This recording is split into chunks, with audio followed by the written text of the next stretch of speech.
All right, welcome back to another episode of the Cameo podcast. I am doing this with Marlene Hibbs impromptu because I just tried to record something with her and Jimmy Joe Hall for the cause that she is championing right now. I appreciate that. And I decided to make it overly complex to prove a concept that I've been playing with called pop-up podcasting. And it needs some work. And you'll see the results of that shortly. So we went back to my basics, just my Zoom H4n. And so, Marlene, what is the Days of Action? What are you championing? And how did you meet the Prime Minister of Canada? Well, Days of Action has been a lifelong process, and it's been growing in me. And I finally just said, just let it happen. And I went out and I connected it with the community that I knew and have met new people. And like you said, yeah, I met the Prime Minister, and But that just shows me that the barriers have been removed to help break down the current barriers of mental health. It was a total fluke. Justin Trudeau came here. Actually, one of my supporters bought me the $300 ticket. And when I was there, I stood right in front of him while he greeted everybody. And I waited till I was last in line so that I'd get a piece of his time. And I did. Very smart. That's I call that social engineering. I'm quite impressed. I was on the outside of that event. And just, I know you wanted to get in. You know what? I had my fun. I social engineered my way into the government cannabis store without showing ID, so that was cool. So, Days of Action, you're smashing scales on behalf of breaking stigma of anorexia and bulimia, but you're also championing the mental health side for some sort of like federal thing. What's the federal thing you're trying to make happen? The federal thing is more complex and complicated. That's why I'm always saying this is a systemic issue. It affects everybody. So we're talking about lack of education in early childhood education, lack of education with doctors, lack of education in the workplace. It's all education. That's all it is. So we're infiltrating the system, slowly taking it apart as people are comfortable and then putting it back together. It's like restructuring function and structure simultaneously. And so what's your background, Marlene? Where do you come from? And what's your connection to the Kamloops community? Well, I grew up in the Lower Mainland. I experienced extreme poverty when I was a child. I grew up in Surrey. My mother wasn't home. And then I moved from a poor neighborhood into an affluent neighborhood in Cloverdale, where that was a very interesting time in my life as well. So I've had this very dichotomous experience, and I've seen the best and the worst of humanity. And from that, when I was 19, I got married, I had kids, started a catering company.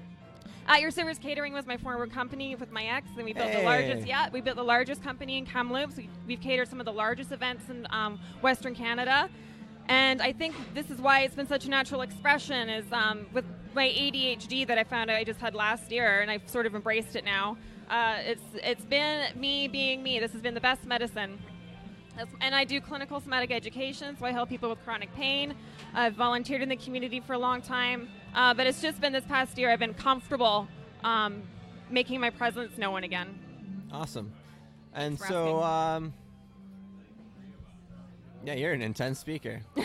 You can relax. I've got a lot of ideas. This is not a radio interview, right? Like, we don't have to worry about the time format. You know what I mean? Yeah, you're right. I've been on a lot of radio interviews, and I can feel them like signaling and like, okay, next. Yeah. See, I want you to tone it down because it's like apparently I have anxiety, and I'm starting to recognize it. And just like hearing you yammer, it's like you're fucking intense. It's part of the charm. It's a double-edged sword for sure.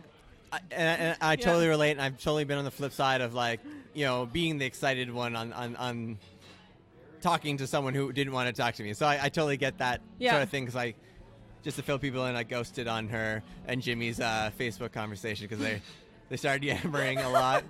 But we showed up. Okay. We got something going. We're figuring it out.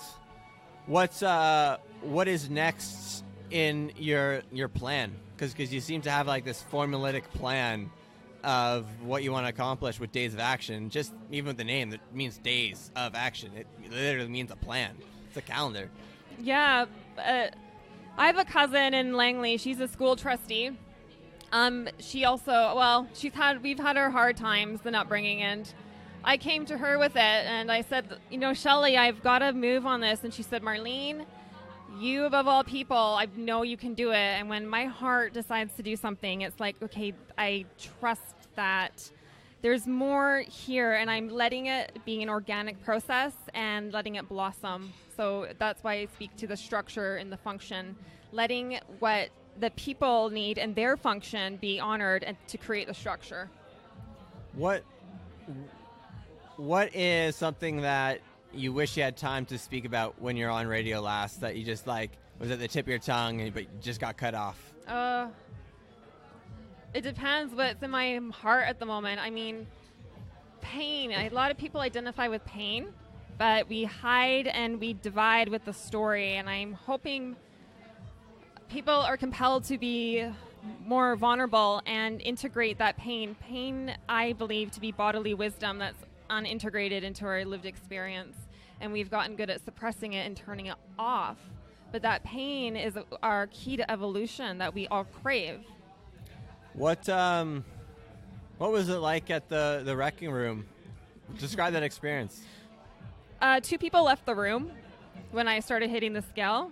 I'm very upfront that I have a lot of anger. I do. I'm angry about the lack of systemic services. Let me put it to you this way. Where do I start? Well, my divorce was labeled as a human rights case, and my lawyer took me on and provided me a very generous discount for my case. I have a lot of trauma that I feel I'm taking it and transforming it, and I want people to be inspired by their own pain and have it be a catalyst for growth. I think people don't understand how immensely powerful we are, and we haven't tapped into the human condition. This is at the heart of what I would like to see. If I answered your question, I have a really good habit of going on tangents. I get that totally. My mind wanders. I think about 10 things that I want. It's like water, and then it all finds the cracks. Yeah. See, I've just embraced that. Just part of who I am. But hey, I can always re-listen and learn more. That's just how it is. Like, because I was telling you earlier, like I'm still figuring out what everything you do and what you represent. Yeah, I right? caught that. Yeah. And that idea of like, you need to figure out the mimetic way to embrace that mindset, right? The memes, the propaganda, the Russian trolling, and all that weird stuff. Yeah. But it's powerful, this media stuff too, right? The fact that you can speak directly to someone who might be having the same issues as you, and they can hear the inflection in your voice, right? But then they see you in real news, aka, hey, wow, that person's real, not in Russian. Yeah, exactly, and it's a humanity that we all have. Totally. Well, what do you want to chat about? I don't know. What do you want to chat about? You know what? There's always so much running in my head. It was my son's birthday today. He's 10. So we can say happy birthday to him again. Happy birthday to him. Yeah, happy birthday, baby Sean. Awesome. Well, where can people find out more information or reach out to you? Well, that's interesting. I have a lot of different identities on the internet. Let's start with Days of Action. I'm Days of Action on Facebook. Marlene Hibbs on Facebook. On Instagram, I'm Marlene_Hibbs. I'm playing around with Twitter. You'll start seeing me creeping around on Reddit as Days of Action.